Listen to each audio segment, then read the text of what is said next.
And in today's segment, paid for you by Hall Financial. If you think that the window to refinance your home has passed or closed, think again. Rates are still very low, but signs are that may be changing. David Hall from Hall Financial joins us this morning with more. Good morning, David. Great to see you again.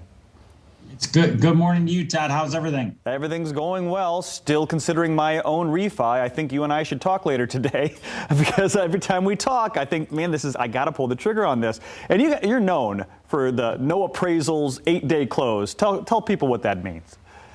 Yeah, well, interestingly, just first about the opportunity to refinance, sort of the second chance. You know, back in December, January, we saw all-time low rates. And then they went up a little bit. And now with what's going on economically, with the Delta variant and everything else in the world, we've seen interest rates come back down. There's a lot of reasons for that. But basically, this is a second chance for a lot of folks to refinance. And there are numbers out there that suggest that 14 million Americans can save over $250 a month still by refinancing. So when you would have thought maybe everybody's already refinanced, that's not even close to the case. That's not counting the folks that can save $100 a month.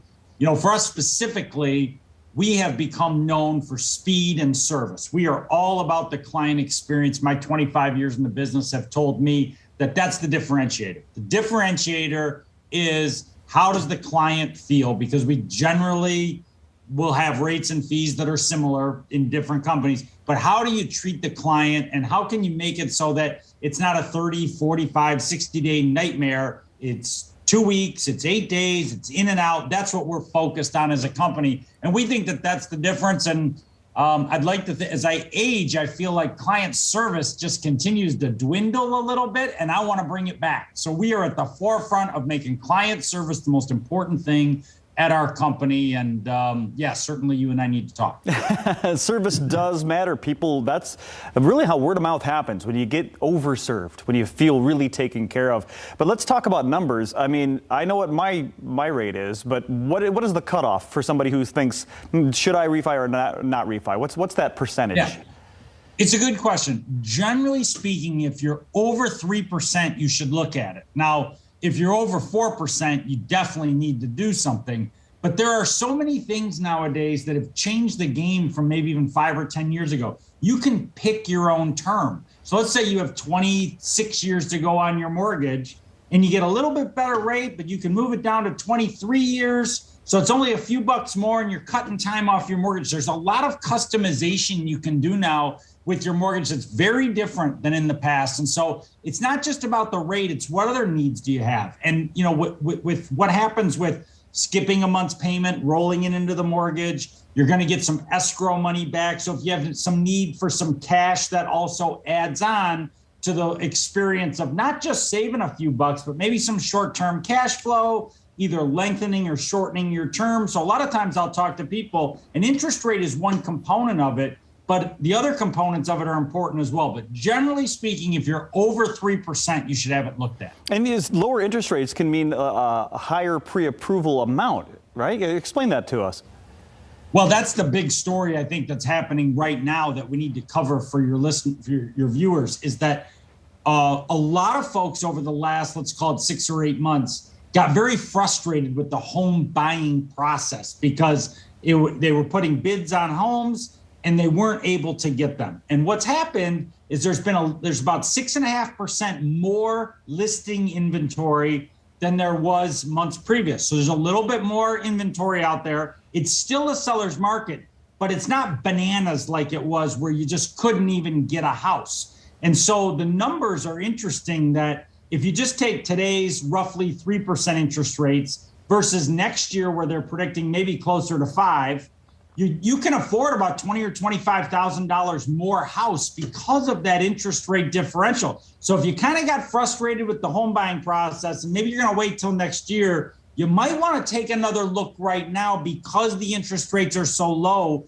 You're going to get an artificially low payment versus where quote unquote normal interest rates are. So good news if you got out of the housing market because you got frustrated. Here in late August might be a good time to get back in. And do those higher home prices that everyone's hearing about, do those help in the refinance process? Oh, well, big time. And so, yeah, we've seen some extraordinary numbers that are not sustainable year over year in terms of housing values increasing 20, 25% in some areas. I mean, a normal year is like 3 to 7%. So if you bought a home last year or the year before, you've made a lot of equity, and it makes it very easy to refinance. That's part of the reason why you probably won't even need an appraisal. But certainly your home going up in value, that's either money you can take advantage of now, or you can leave it as equity in your home for when you sell and just know that you have that. But certainly a lot of folks have taken advantage of the equity in their home to take care of cash needs that they have today. And, it's just a nice little additional bonus if you bought a house in the last couple of years, because you certainly didn't expect your house to go up 20% in a year. And of course, you just mentioned that cash on hand and what they can do with that. Not only just home improvements, but you can turn that bad debt, that high-end credit card debt, into some good debt, right?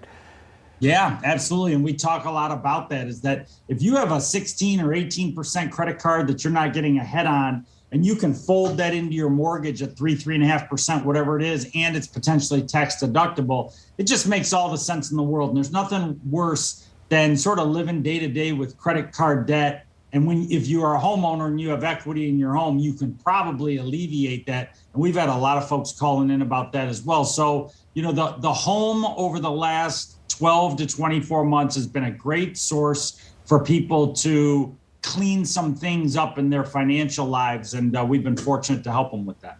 David, we appreciate the time this morning. Speed, service, and you can add smarts to that list as well. They know their stuff. Hall Financial. You want to learn more, call hallfirst.com or pick up the phone, 616-900-9898. Thanks again, David.